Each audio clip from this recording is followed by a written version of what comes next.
الحمد لله وكفى وسلام على عباده الذين اصطفى اما بعد. محترم ناظرین، السلام علیکم ورحمۃ اللہ وبرکاتہ. آج آپ حضرات کی خدمت میں ایک نئے باب کے ساتھ، ایک نئے چیپٹر کے ساتھ حاضر ہونا ہوا ہے. بسم اللہ الرحمن الرحیم. باب المجاہدہ، جد و جہد کا بیان. مجاہدہ کہتے ہیں کوشش کرنا، اسٹرگل کرنا، انتھک محنت کرنا. جیسا کہ اس سے پہلے بھی بات بیان کی گئی کہ امام نووی رحمۃ اللہ علیہ جب بھی کوئی ایک نیا چیپٹر شروع کرتے ہیں تو پہلے اس چیپٹر کے اعتبار سے قرآن کی آیات بیان کرتے ہیں، پھر احادیث کی طرف وہ آتے ہیں تاکہ قرآنی آیات سے برکت حاصل کر لی جائے، موضوع کے اعتبار سے کچھ اس طرف بھی ہماری توجہ چلی جائے، پھر احادیث کے مجموعے کی طرف وہ آتے ہیں. تو یہاں پر بھی باب المجاہدہ یعنی اسٹرگل کرنے کے تعلق سے قرآن کی آیات بیان کی، اس سے متعلق دو چار آیتیں اور بیان کی، پھر بعد میں احادیث کا سلسلہ شروع ہوا. اعوذ باللہ من الشیطان الرجیم. والذین جاہدوا فینا لنہدینہم سبلنا وان اللہ لمع المحسنین.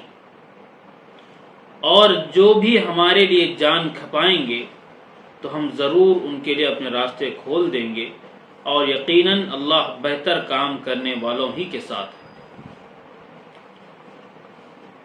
یہ آیت کا ترجمہ ہوا. اب ہم سمجھتے ہیں جہاد اور مجاہدہ کہتے کس کو ہیں. تھوڑا سا فرق ہے دونوں میں، سمجھتے ہیں. جہاد ہو مجاہدہ ہو، دونوں کے معنی آتے ہیں کوشش کرنا، جد و جہد کرنا، انتھک محنت کرنا، اسٹرگل کرنا.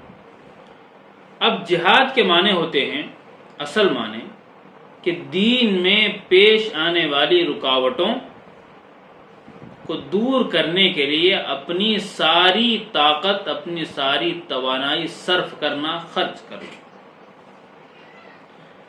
کبھی یہ پریشانی دشمنان اسلام کی طرف سے ہو سکتی ہے، ان کو روکنے کے لیے اپنے آپ کو تیار کرنا جہاد کہلاتا ہے.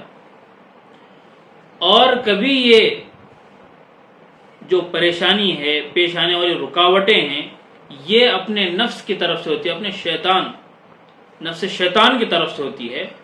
پھر اس کو روکنے کا نام مجاہدہ ہے. جہاد دین میں وہ رکاوٹیں جو دشمنان اسلام کی طرف سے پیش آ رہی ہیں، ان کو روکنے کے لیے جو کام کیا جاتا ہے اس کو جہاد کہتے ہیں. اور اپنے آپ کو اللہ کا نیک بندہ بنانے کے لیے اس میں جو رکاوٹیں آ رہی ہیں، ان رکاوٹوں کو دور کرنے کا نام مجاہدہ ہے. مجاہدہ اصل دو چیزوں کا نام ہے، اس کو ہم غور سے سمجھیں. مجاہدہ دو چیزوں کا نام ہے. ایک ہے المجاہدہ علی فعل الخیرات، علی فعل الطاعات، بھلائی کے کام کرنے کی پابندی کرنا. دوسرا ہے علی ترک المعاصی، دوسرا ہے معصیات سے، گناہوں سے اپنے آپ کو بچا کر رکھنا. یہ دو چیزیں ہیں. ایک تو اپنے آپ کو طاعات پر پابندی کے ساتھ لگانا، دوسرا ہے معصیات سے اپنے آپ کو بچانا. یہ دو وہ چیزیں ہیں جو طبیعت پر بوجھ ایک طرح کی محسوس ہوتی ہیں عام طور سے. دیکھیں، رہی بات اچھے کاموں پر پابندی کرنے کی، تو کس کی طبیعت کو یہ چیز گوارا محسوس ہوتی ہے کہ نیند سے اٹھ کر وہ کوئی کام کرے. مثال کے طور پر فجر کی نماز کا مسئلہ ہے. فجر کی نماز کو بندہ اٹھتا ہے، میٹھی نیند میں سو رہا ہوتا ہے، جب مؤذن کی اذان ہوتی ہے تو پھر یہ اللہ کی طرف لپکتا ہے اللہ کو خوش کرنے کے لیے، دوسرا کوئی اس کا مقصد نہیں ہوتا. تو یہ جو اٹھنا ہے یہ ایک تھوڑا سا مجاہدہ ہے، تو اسٹرگل ہے. اپنے ایک اچھی نیند سے، میٹھی نیند سے اپنے آپ کو اٹھا کر اللہ کے بارگاہ میں اپنے آپ کو حاضر کرنا، یہ تھوڑا ایک طرح کی محنت ہے.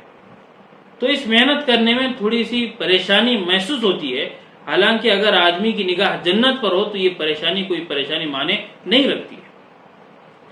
اسی طرح روزہ بندہ رکھتا ہے تو جس رات کی جس پہر میں نیند کا ایک وہ موقع رہتا ہے کہ جب عام طور سے نیند بے ہوشی کے عالم میں آدمی رہتا ہے، تو اس وقت بندہ اٹھ کر سحر کرتا ہے، کس کے لیے؟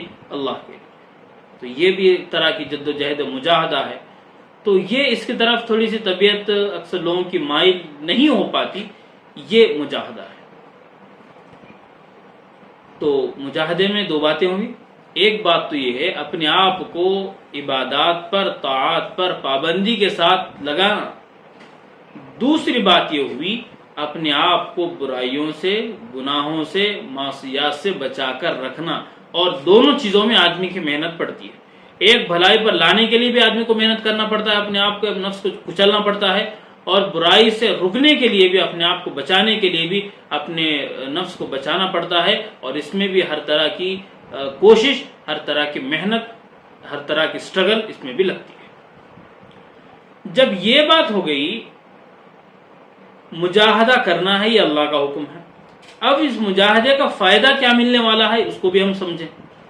آیت کریمہ میں اللہ نے واضح فرما دیا، وَالَّذِينَ جَاهَدُوا فِينَا لَنَهْدِيَنَّهُمْ سُبُلَنَا، فرمایا کہ جو ہمارے لیے، یہ شرط ہے، یہ کنڈیشن ہے کہ جب تک ہم اپنا مجاہدہ اللہ کی رضا کے لیے، اللہ کی خوشی کے لیے نہیں کریں گے، تب تک ہمارا سٹرگل کرنا کامیاب نہیں ہو سکتا، فائدہ نہیں دے سکتا۔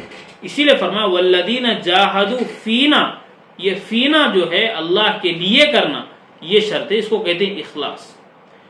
جب بھی کوئی عمل اخلاص سے خالی ہوگا تو بارگاہ خداوندی میں قبول نہیں ہوگا، اور جو عمل اخلاص سے مزین ہوگا بارگاہ خداوندی میں وہ شرف قبولیت سے نوازا جائے گا۔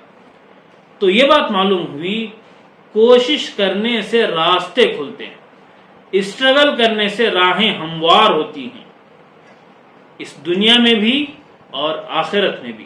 یہ نہیں صرف کہ بندہ اخلاص اپنائے تو صرف اسے آخرت میں ثواب دیا جائے گا، دنیا میں اس کو کوئی بدلہ نہیں ملے گا۔ دنیا میں بھی اللہ ایک جھلک اس کو دکھائے گے، اس نیکی کے، اس عمل کی ایک جھلک چھوٹی سی بندے کو عام طور سے اس دنیا میں دیکھنے کو ملتی ہے۔ تو اس دنیا میں بھی اس کے لیے راہیں ہموار ہوتی ہیں، اور آخرت میں بھی راہیں ہموار ہوتی ہیں۔ دنیا میں راہیں ہموار ہونے کا، راستے کھلنے کا یہ مطلب ہے کہ اس دنیا میں اللہ کا نام لینا اس کے لیے آسان ہوگا، دنیا میں چل پھر کر اللہ کے دین کی دعوت دینا اس کے لیے آسان ہوگا، دینی معاملات میں کسی طرح بھی اس کو پریشانی کا سامنا نہیں کرنا پڑے گا۔ یہ ہے دنیا کے راستوں کا کھلنا، اور آخرت کے راستوں کا کھلنا یہ ہے کہ بندے کے لیے ہمیشہ کے لیے اللہ رب العالمین کی جانب سے جنت بالکل تیار ہے۔ تو یہ بات ہمیں معلوم ہو گئی، مجاہدہ دو طرح کا ہے، ایک مجاہدہ اپنے آپ کو نیک اعمال پر لانا، دوسرا مجاہدہ اپنے آپ کو برے اعمال سے بچانا۔ ان دونوں کے کرنے میں تھوڑی سی محنت لگتی ہے، اسی محنت کے نتیجے میں اللہ ہمارے راستے کھول دیتے ہیں، راستے آسان فرما دیتے ہیں، بندہ جس میدان میں بھی جائے گا کامیاب ہو کر چلا آئے گا، یہ اللہ کا وعدہ ہے۔ تو ایک آیت آپ حضرات کی خدمت میں آج پڑھی گئی، اس کی مختصر تفسیر اور تشریح آ گئی، پھر انشاءاللہ اگلے ہفتے دوسری آیات باقی ہیں، انشاءاللہ اس کی طرف ہم آگے بڑھیں گے۔ تو اسی بات پر آج ہم اختتام کرتے ہیں، وآخر دعوانا الحمدللہ رب العالمین۔